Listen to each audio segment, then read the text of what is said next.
Hello, my name is Mohammed Kinji. In the ancient world, the hierarchy between gods and mortals was often represented as a spatial hierarchy. Temples for the gods would often be built at high points. And at the opening of book number 4, we find this hierarchy among the Olympian gods, between the Olympian gods and mortals, to be represented in terms of a spatial hierarchy. The gods are having a council meeting on Mount Olympus. And it's a very interesting episode in book number 4 that communicates quite starkly how little human beings matter to their divine masters. The gods are on Mount Olympus and they're gazing down on the city of the Trojans. And Hera is very, very angry. She wants all of Troy to pay for the crime that Paris committed when he dishonored her. And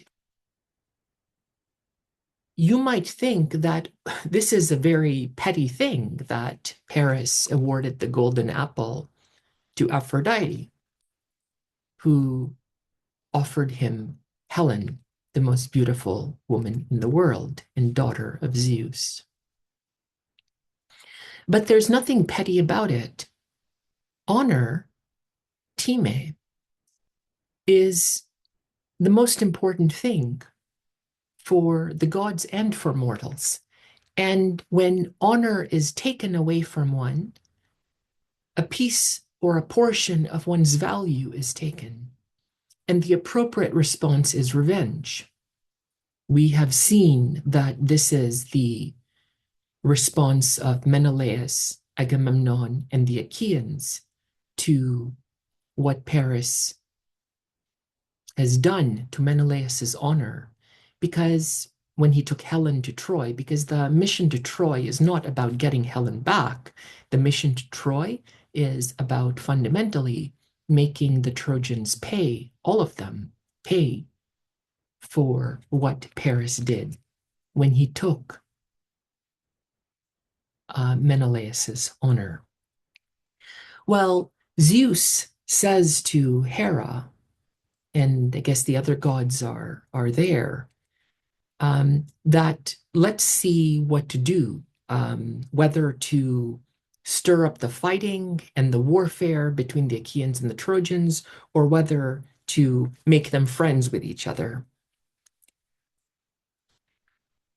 Hera, again, is very angry. Her thirst for revenge, her hunger for revenge, very similar to the hunger and the thirst for blood and meat of a starving lion that comes across the carcass of a wild goat or horned stag, as we saw Menelaus described in book number 3. That thirst and anger, hunger will not be quenched again until the Trojans have paid. Zeus tells Hera, again, I'm working with the Lattimore translation of the Iliad throughout my videos on the Iliad, says at line number 31 onwards to Hera, "Dear lady, what can be all the great evils done to you by Priam and the sons of Priam, that you are thus furious forever to bring down the strong-founded city of Ilion? If you could walk through the gates and through the towering ramparts and eat Priam and the children of Priam raw, and the other Trojans, then only might you glut at last your anger."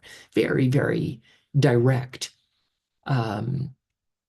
Hera is compared to a lion that, or other rapacious, ravenous carnivore that has to eat uh, the um, the prey. Here you have, you know, Hera being described as her anger is being described as such that she has to eat all of the Trojans raw. I mean, that's something that you would speak about when you think about the relation between, you know, lions and lambs, or wolves and goats, or something like that. So here you have the gods represented or presented as like animals. But again, there is a very close relationship between nature and the divine in the ancient Greek world. There's a very close relationship between nature and human beings. And sometimes the divine gods are represented in terms of epithets that are properly associated with animals: owl-eyed Athena, ox-eyed Hera, because prior to the worship of the gods in the form in which they are worshipped in the Iliad, they used to be worshipped in animal form. And human beings are often described in terms of similes. They're often compared with um, uh, insects, um, animals, fish, and other forces of nature, like wind or fire or water, as we will see.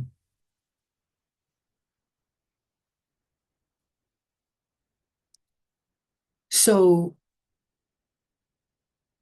Zeus tells Hera, only if you could eat Priam and the Trojans raw would you be able to glut your anger. Then he says, do as you please then. Do as you please then. Never let this quarrel hereafter be between you and me a bitterness for both of us. And put away in your thoughts this other thing that I tell you.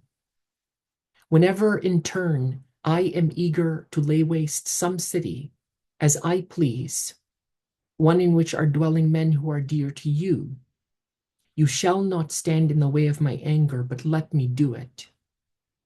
Since I was willing to grant you this with my heart, unwilling. For if all the cities beneath the earth and the starry heaven, dwelt in by men who live upon the earth, there has never been one honored nearer to my heart than sacred Ilion and Priam, and the people of Priam of the strong ash spear. Never yet has my altar gone without fair sacrifice, the libation and the savor, since this is our portion of honor. What are we to understand when Zeus tells Hera that she can do as she pleases to his favorite city, Troy, on the condition that he can do as he pleases to her favorite cities?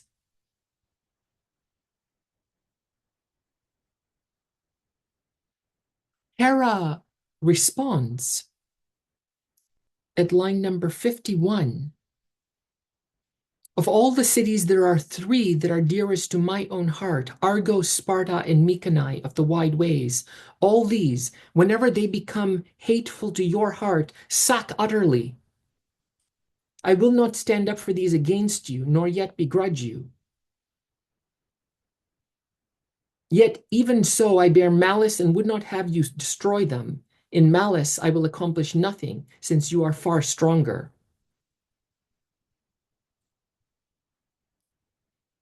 So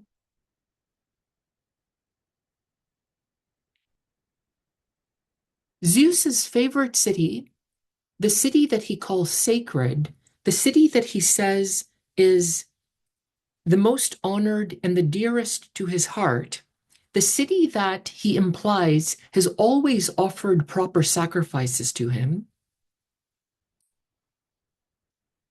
he is willing to let Hera sack utterly on the condition that he can do the same to her favorite cities. Now, when you use the word sacred, what do you mean? You mean something that is holy to you. When you say that there is someone or something that is nearest to your heart, you are indicating that that someone or something is very, very important to you, that you would do everything to protect that thing or person. When you honor someone, you are cherishing that person. You are respecting that person. Well, Zeus's language to the reader seems to suggest that Zeus would do everything to protect the city that is most sacred, dearest to his heart, most honored. But what follows from Zeus saying these things is that Hera can go ahead and sack that city because he doesn't want this to be a quarrel between Hera and himself. Rather than have any tension between himself and Hera, it's better to wipe out an entire population, generations of people that he said belongs to his most sacred city. And Hera replies that the dearest cities to her heart are Argos, Sparta, and Mycenae. But whenever they become hateful to your heart, she doesn't put any other conditions, sack utterly. Why they might become hateful to Zeus's heart doesn't matter. So again, whole populations, whole generations of human beings will be wiped off the map. And Hera has no problem with that, or at least the problem that she has with that is not sufficient to have her protect that city against Zeus. Most important for her is that she accomplishes her revenge.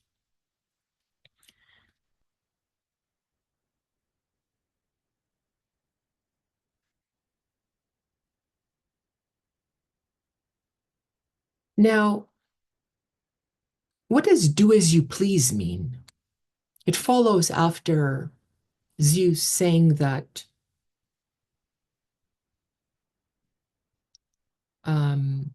what follows after Zeus saying this is that this is his favorite, again, most cherished, most sacred city. Do as you please. Is pleasure the standard on the basis of which Zeus, the king of the gods, makes decisions? That's not how you and I make decisions. We don't make decisions based on what pleases us, or at least when we do that, it doesn't express what is best in us. We make decisions. We ought to make decisions based on what is the right decision to make. But we can see in this exchange between Zeus and Hera that there doesn't seem to be any other standard outside of pleasure on the basis of which the gods make decisions. It will please Hera to sack the city of Troy, and that is what is right to her. Is pleasure the moral standard? Or is Zeus's moral standard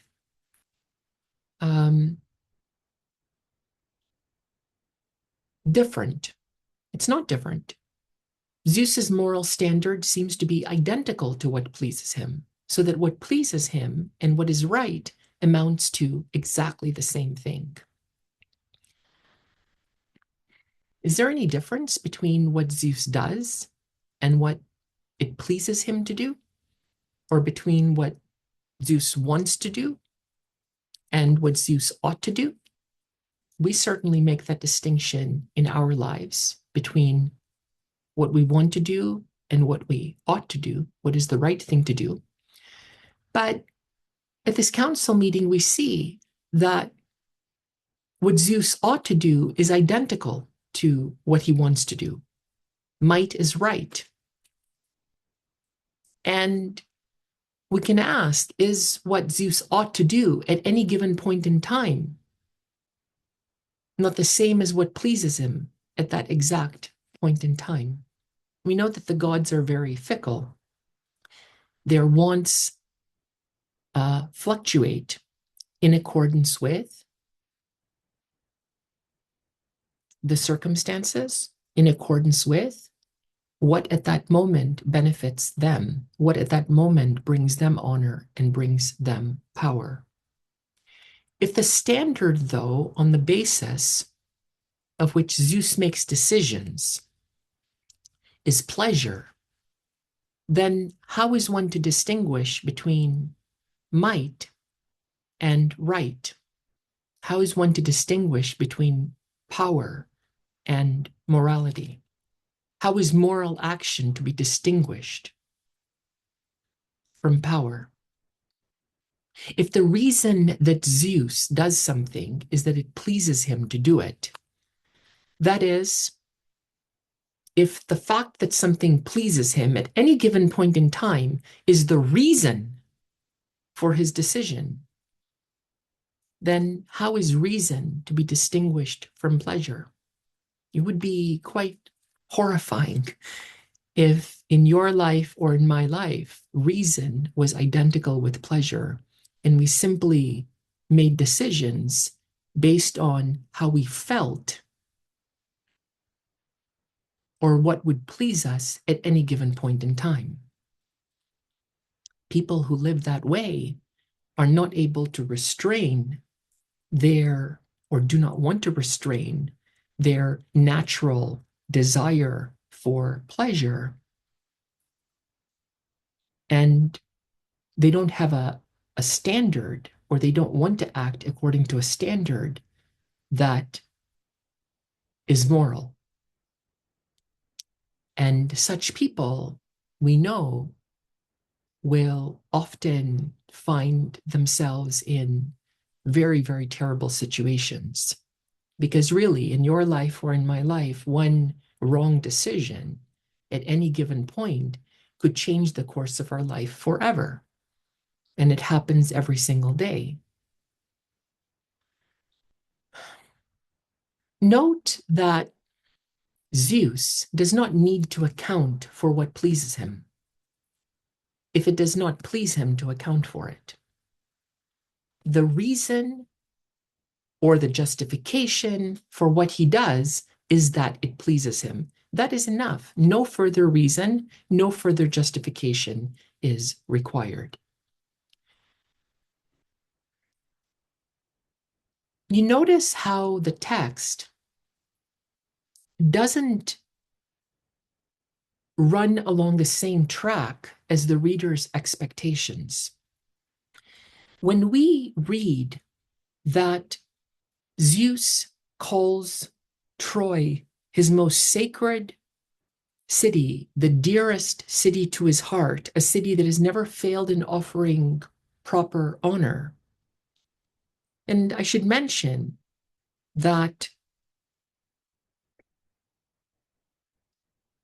when Zeus says that never yet has my altar gone without fair sacrifice, since this is our portion of honor, the ancient Greek word that has been translated as portion of honor is the very same word that we find in book number 1 that is being translated as prize.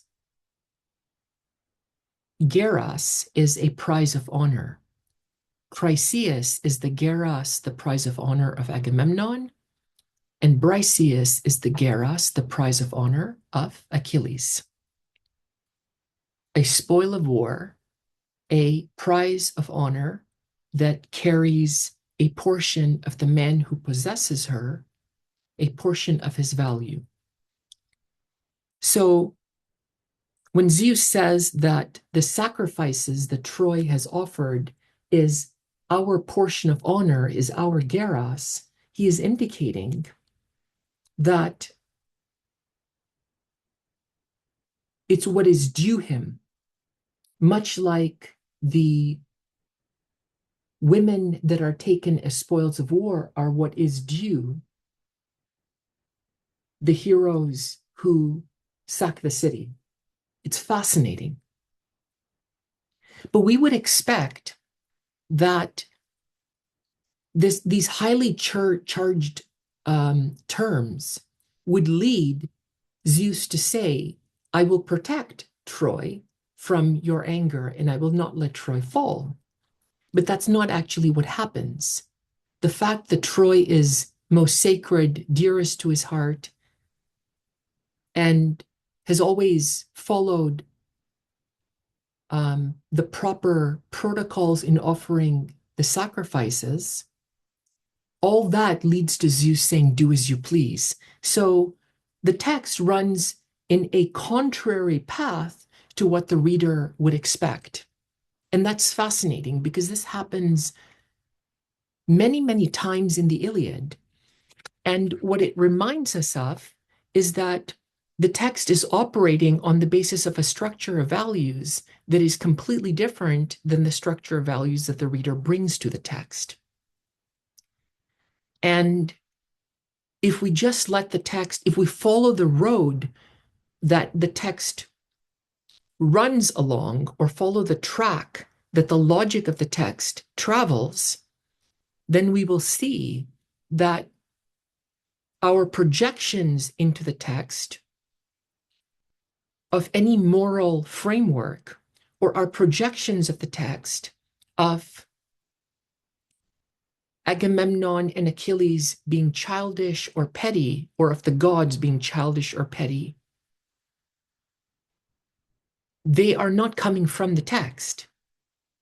They are not found in the text. The text contradicts the reader's expectations and the reader's values on the basis of which he has those expectations. What the reader grasps in this shocking narrative of the council meeting among the gods, and again, it's shocking to us, it's not shocking in the text. There's nothing in the text that suggests that the poet is shocked by anything that happens at this council meeting. The poet is the one who transmits the divine song, of which he understands himself to be the mouthpiece, whose authority doesn't consist in himself, but whose authority consists in removing his involvement in the song that he sings. What one understands is that the gods have no obligations at all to mortals. 4 cities that are dearest to Zeus and Hera will be destroyed. Sparta, Argos, Mycenae, and Troy. Argos, Sparta, and Mycenae will be sacked utterly. Whenever Zeus is eager to lay waste some city, as compensation for Troy, which, although Zeus says there's never been a city honored nearer to my heart than sacred Ilion, Zeus agrees will be laid waste by Hera, all to exact revenge for the honor that Paris stole. Ask yourself a very simple but very fundamental question. Is human life worth anything to the gods? Do human beings have any intrinsic value? Any value outside of how they can benefit the gods at any particular given point in time? Do they have any value in and of themselves simply because they are human beings? Or is the value of human beings only extrinsic? That is, do they have value only insofar as the honor and value that they can bring to the gods through gifts, through sacrifices, other forms of honor, just as the Trojans did for Zeus, but we know will pay for dishonoring Hera. If there is no moral standard on the basis of which the gods make decisions, if their only standard is pleasure, how then are we comprehending, how do we comprehend human beings who worship these gods, as their masters? What does Zeus, represented as the king of the gods,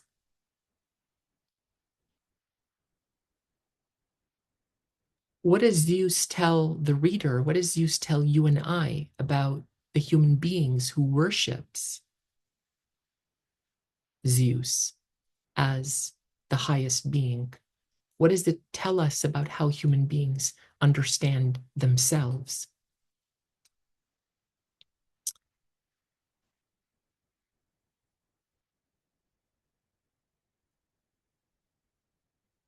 Well, Zeus has agreed to let Hera take the city of Troy.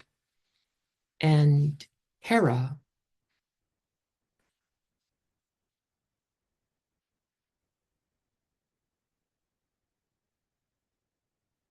will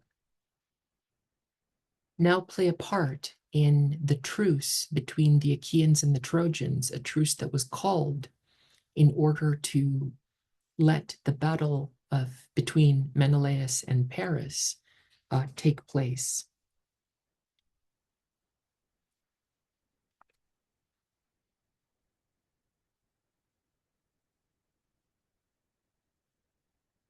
Athena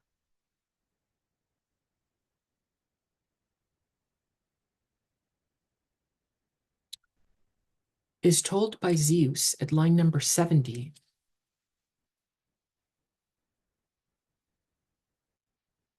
"Go now swiftly to the host of the Achaeans and Trojans and try to make it so that the Trojans are the first offenders to do injury against the oaths to the far-famed Achaeans." Speaking so, he stirred up Athena, who was eager before this, and she went in a flash of speed down the pinnacles of Olympus, as when the son of devious devising Cronos cast down a star, portent to sailors, or to widespread armies of people glittering, and quickly the sparks of fire break from it. In such likeness, Pallas Athena swept, flashing earthward, and plunging between the two hosts. Here, Athena is represented as traveling as fast as a comet does. I mentioned that one of the ways in which the gods are understood by the ancient Greeks is as like themselves, but as bigger and stronger and faster and more extreme, you can say, in any metric. And in this particular case, it's speed. And Athena takes the form of Laodokos, a counselor to Priam. And in the form of Laodokos, she goes and she searches for a Trojan archer. I mentioned that Pandaros was a dangerous Trojan archer. And she finds Pandaros.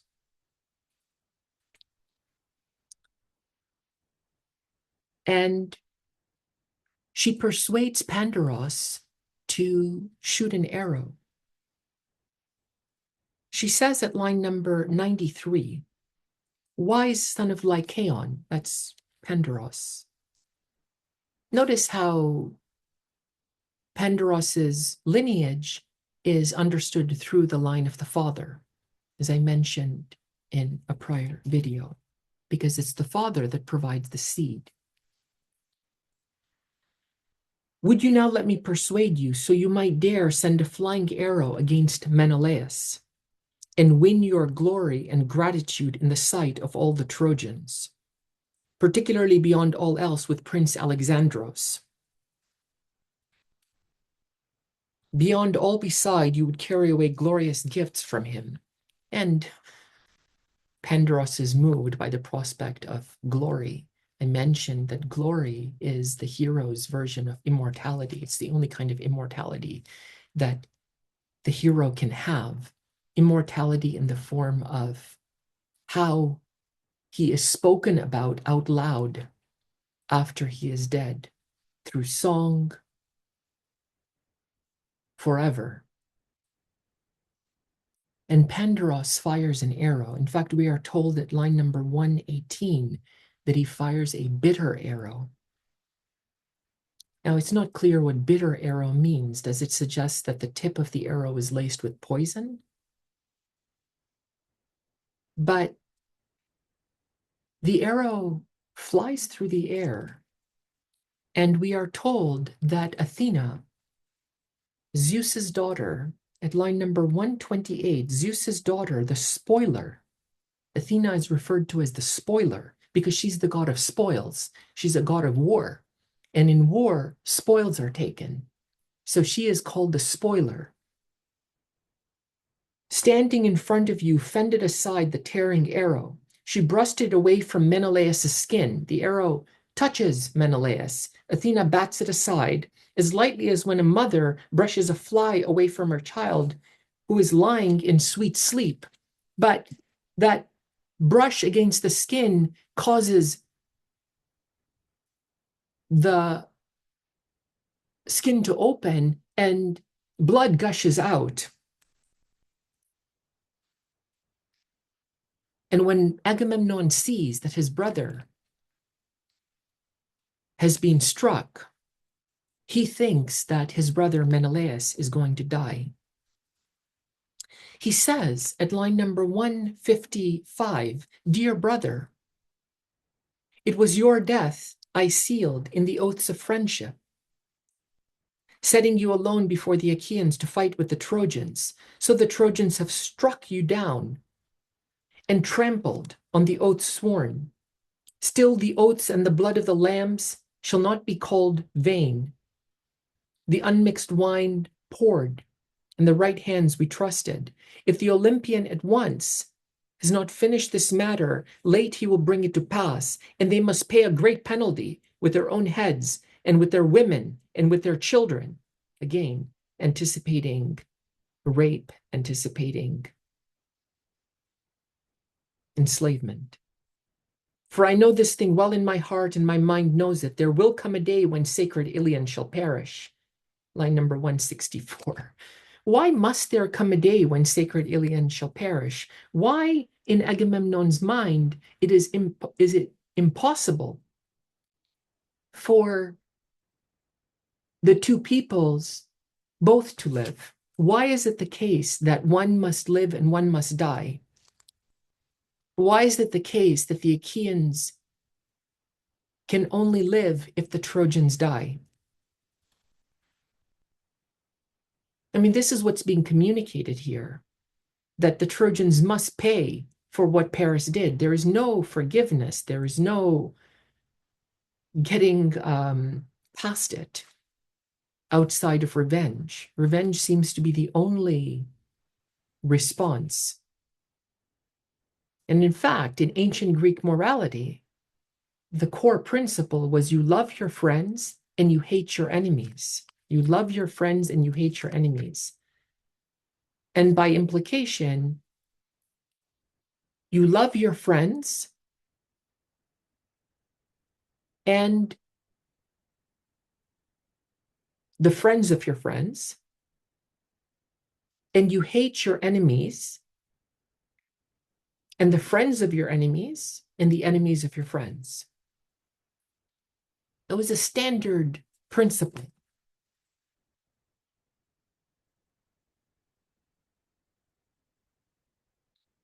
And now Agamemnon, we see he's grieving over his brother, but he's concerned about his own teammate.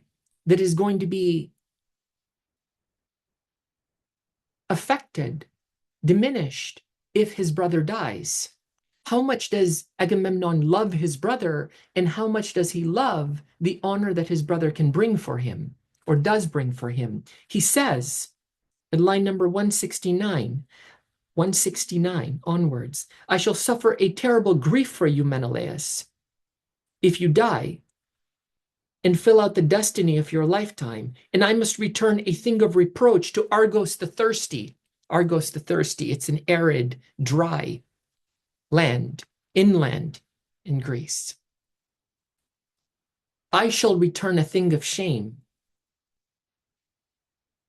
For now, at once the Achaeans will remember the land of their fathers, and thus we would leave to Priam and to the Trojans Helen of Argos to glory over, while the bones of you rot in the plowland as you lie dead in Troy on a venture that went unaccomplished.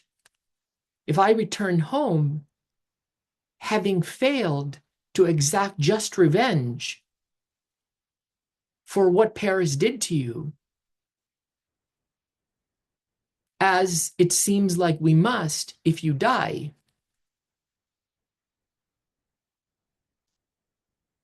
you will never make Paris, you will never have made Paris pay in your lifetime for what he did. I will have led an expedition that failed in the mission that was set forth, and thus shall some Trojan speak of the proud show of his manhood, leaping lightly as he speaks on the tomb of great Menelaus. He's imagining someone dancing, some Trojan dancing on the plot of land where Menelaus will be buried. Might Agamemnon accomplish his anger thus against all his enemies, as now he led here in vain a host of Achaeans, and has gone home again to the beloved land of his fathers, with ships empty, and leaving behind him brave Menelaus? Thus shall a man speak, then let the wide earth open to take me. Agamemnon fears returning home humiliated and dishonored. This is the main reason, it seems, that he doesn't want Menelaus to die. It would be better to be dead than to return home. Shamed, of course. If he dies in Troy, then he's buried in alien soil. And who knows what will happen to his body? He could be mutilated, which was very, very common, where the enemy's soldiers would mutilate the body, feed it to the dogs and the birds. We saw this in the opening lines of the Iliad, how this is what happened to so many Achaeans. Well, it turns out, again, that this seems to be only a surface wound, and Machaon, who is the son of a god of medicine, Asclepius is the son of Apollo. Machaon pulls the arrow from Menelaus's belt, puts some healing medicines on it, and Menelaus will be okay. Agamemnon now, seeing that his brother will survive, he starts to rally his troops on this newfound optimism. He says at line number 235, Zeus the father shall not be the one to give aid to liars. It's interesting because Zeus was the one who sent the deceptive dream, the evil dream at the opening of book number 2. Zeus won't give aid to liars, but we know that that dream was a lie, the dream that would bring destruction on the Achaeans. So again, the mind of the gods is not knowable by the human being. And all representations of the gods that the human being presents, as found, for example, in the myths, those are representations on the basis of what the human beings is exposed to. But the mind of the gods, or the divine essence, you can say, is not knowable. We will see this in particular when we work through the ideas of Plato.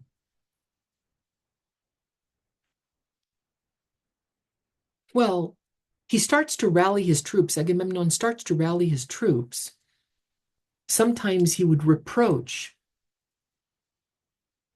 the kings with insults, saying that they have, the heart of deer and not the heart of lions, not the heart of courage. And he goes to different kings. He goes to Idomeneus, who's the king of Crete. He goes to the Iantes, the two Iantes, the Aias, son of Telamon, and Aias, son of Oileus, at line number 273. He goes to Nestor at line number 293, again, rallying the troops. He goes to Odysseus at line number 329. And he goes to Diomedes, the son of Tydeus, and he scolds him. And I want you to remember this, because this is going to be referred to again in book number 9, which is going to be the most important book in the Iliad. When he goes to Diomedes, he scolds him. And he says, for example, at line number 399, this was Tydeus, the Aetolian, yet he was father to a son worse than himself at fighting. You are worse than your father. And here, Diomedes, he doesn't take umbrage with what Agamemnon has said. He seems to understand that Agamemnon is just trying to build up the fighting spirit in the army. Book number 4, last few pages, ends with a number of similes. These are going to take the form of analogies of nature, describing different things, and I want to go through some of these with you. The first simile that I want to discuss is an analogy of nature at line number 422. It describes how the Achaeans are marching against the Trojans as waves crash against the sea. You get this unrelenting pace or unrelenting force, unstoppable force. At line number 422, as when along the thundering beach, the surf of the sea strikes beat upon beat as the west wind drives it onward, far outcresting. First on the open water, it drives thereafter to smash roaring along the dry land, and against the rock jut bending breaks itself into crests, spewing back the salt wash. So throng beat upon beat the Danaans' close battalions, steadily into battle, with each of the lords commanding his own men.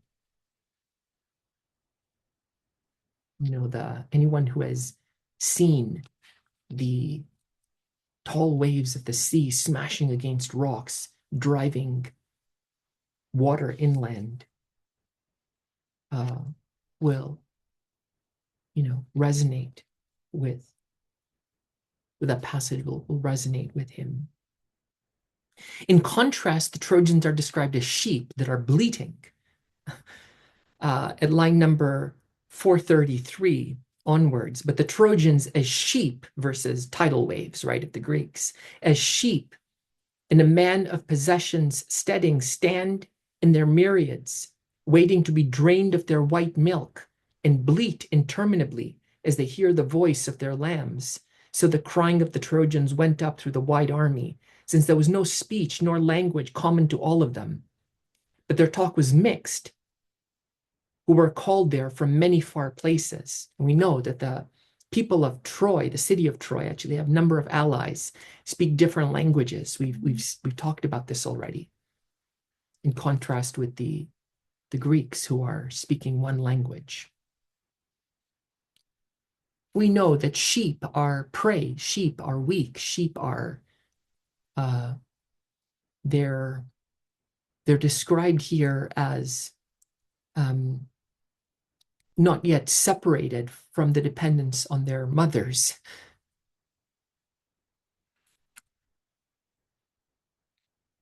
The second simile that I want to look at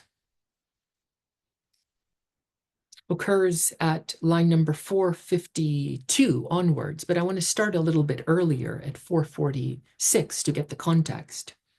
Now, as when these advancing came to one place and encountered, they dashed their shields together and their spears. And the strength of armored men in bronze, and the shields massive in the middle, clashed against each other, and the sound grew huge of the fighting. There the screaming and the shouts of triumph rose up together, of men killing and men killed, and the ground ran blood. As when rivers in winter spate, running down from the mountains, throw together at the meeting of streams the weight of their water out of the great springs behind in the hollow stream bed, and far away in the mountain the shepherd hears their thunder. Such from the coming together of men was the shock and the shouting. The Trojans and the Achaeans are like two rivers that are surging down the mountain slopes at different sides, but they meet at a common point. That's the sound of the shields clashing against each other. The third simile is at 471. The Achaeans and the Trojans here are described as like wolves. Trojans and Achaeans who like wolves sprang upon each other. You know, if you like nature documentaries, what it's like if two wolves are grappling with each other, biting each other. Fur is flying everywhere. Blood spatter is on the coats of both animals. They're in very, very close combat. There's not much space between them. Teeth bared. Extremely violent. The fourth simile, 482. This is where Simoeisius, a Trojan fighter, is killed by Aias, son of Telamon. Maybe 483. Simoeisius dropped then to the ground in the dust like some black poplar tree, which in the land low-lying about the great marsh grows smooth, trimmed yet with branches, growing at the uttermost treetop. One whom a man, a maker of chariots, fells with a shining iron to bend it into a wheel for a fine wrought chariot. And the tree lies hardening by the banks of the river. Such was Anthemian's son, Simoeisius, whom illustrious Aias killed. So here you have a great fighter on the Trojan side that falls down like a poplar tree. Imagine a very, very tall tree that comes crashing down. Now, the hero was wearing a lot of armor and weight.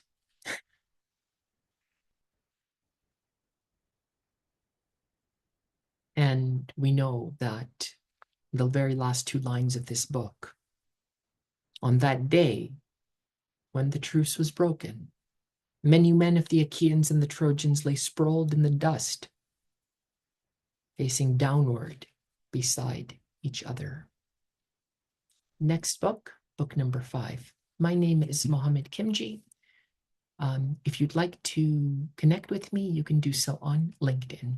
Thank you for your time.